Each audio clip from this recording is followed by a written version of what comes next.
13 जनवरी 2021 रात 12:20 पर खारियां में बाइबल मुकद्दस की मुनादी करके वापस गुजरात की गाड़ी में मैं जब बैठा, दौरान सफर मेरी मुलाकात एक मुस्लिम भाई तारक जावेद के साथ हुई।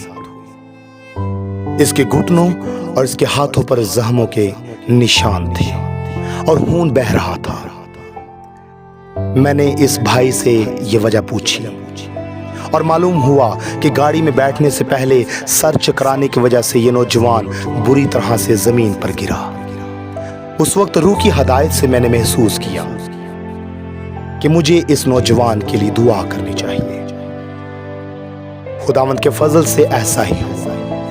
मैंने खुदा की मर्जी को पूरा करते हुए एक वसीला ठहरते हुए दौरान सफर यीशु मसीह के नाम से इस मुस्लिम भाई के जख्मों के जल्द भरने और जल्द तंदुरुस्ती के लिए दुआ की। बेशक उस वक्त मेरा पड़ोसी ये मुस्लिम भाई ही था।